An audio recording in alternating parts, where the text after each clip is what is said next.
my name is Newton Chatta, and I'm with DLA Public Affairs. And this is the DLA Rap.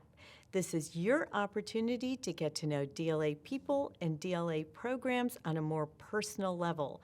Today, my special guest is Chief Master Sergeant Al Dyer.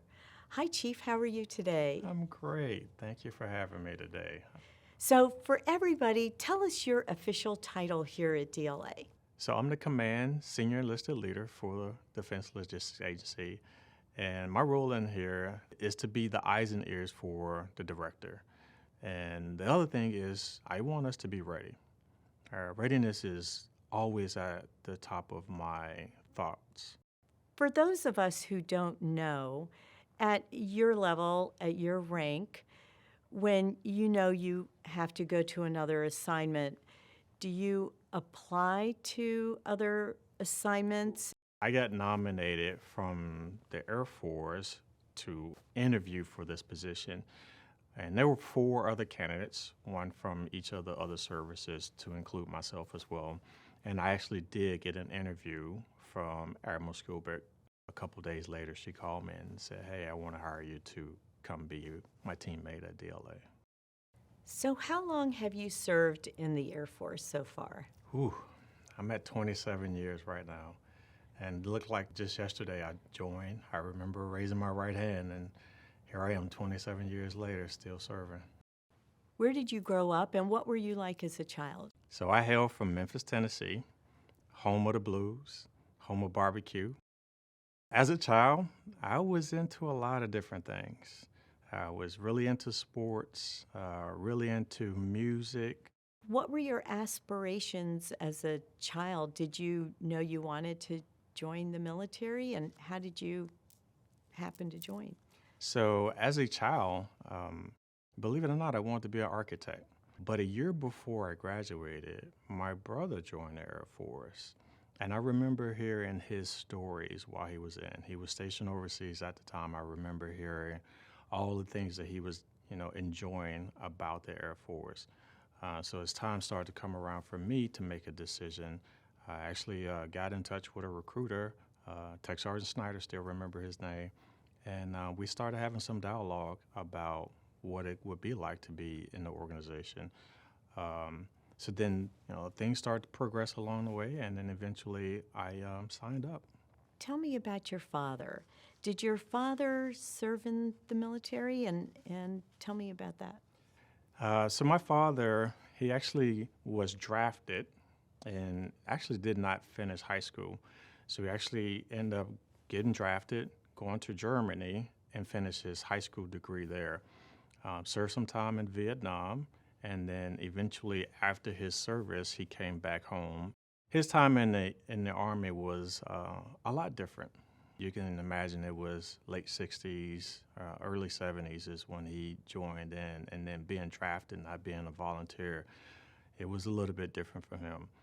He rarely talked about his experiences in being in the Army, but he would always say, "I wish my experience in the Army was that of what you experienced in the Air Force." He must have been really proud of you as you started to grow in your career.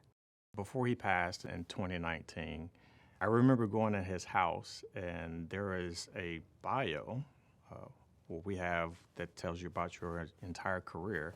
He actually had it in a frame. So when everybody come over to the house, they could see that bio of me, and it was really, really sobering to see that. Who have been some of your mentors? My dad, he was a great mentor. I've had several supervisors, both good and bad, that kind of mentor me. And I think that's important to know, because some people can mentor you and them not know it in a negative way, and you turn it around and make it positive. Without naming a name, can you share something where it was a negative experience that you have spun into a positive experience? Yeah, so my very first supervisor, and I tell people, it wasn't a bad supervisor. It was just absent. So I was kind of left out to do things on my own. And eventually, I got to the point where I was taking what we call our career development course. And I remember flunking that test. When I tell you flunking, it was bombed. But it really woke me up to realize that some of this I got to do on my own. I have to make sure I'm doing this to better myself. Is there a story or two you can share that's really stuck with you, or, when you were overseas in a deployment? I remember I had one organization that I was a part of in this deployment where first encounter I met this airman, and inside my office I always have a Tennessee flag. And I remember him coming in and him making an immediate comment on my flag, saying, "Oh, your team, is not as good as they used to be, and they got to do better." And I remember the look on my face, thinking, "Wow, is this our introduction?" I remember getting so upset at myself, thinking like, why is he introducing himself like this? And I went TDY, and I remember getting a phone call from my wing commander, boss at the time, and he says, "Just want to let you know, sad news, that Airman so-and-so has cancer, stage 4, and it's pretty aggressive. So he's in the hospital right now." And before I could get back, my boss told me that they're sending him home to South Carolina because the cancer got that aggressive. And about a week later, he passed.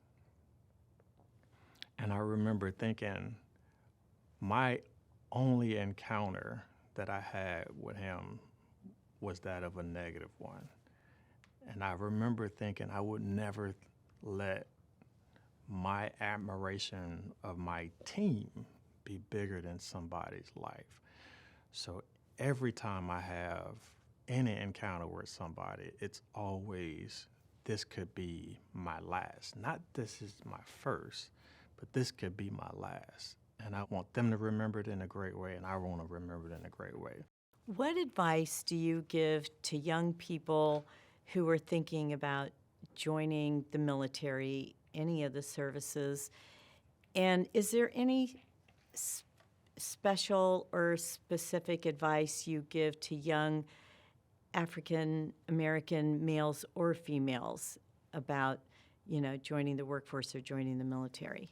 I think the biggest thing I always tell people is know who you are as a person first. You got to learn who you are. As for the young, African American males and females out there, I know some of them come from difficult places, but coming to the military or coming to the institutions that we serve as servants of the American public, just realize it's bigger than you. And being part of something so special will bring out the best in you. But it doesn't come without trials. It doesn't come without some heartaches and pains. And I always use this term, pull as you climb. As you continue to get success, pull somebody. What do you do for fun? I am a gym rat. I love to get out and work out. I work out every single day, so believe it or not, working out is pretty fun for me. I love music. And do you have kids? I got 2 beautiful kids. I got my son Christian, who is 24, and my daughter Cassidy, who is 19. What is your message to Team DLA? My message to Team DLA is I'm here to learn. I'm here to learn from everyone in the organization. So now for just some fun questions, and this is just answering one-word answer, All right. two-word answer. Introvert or extrovert? Extrovert. Favorite sports team? Tennessee Volunteers.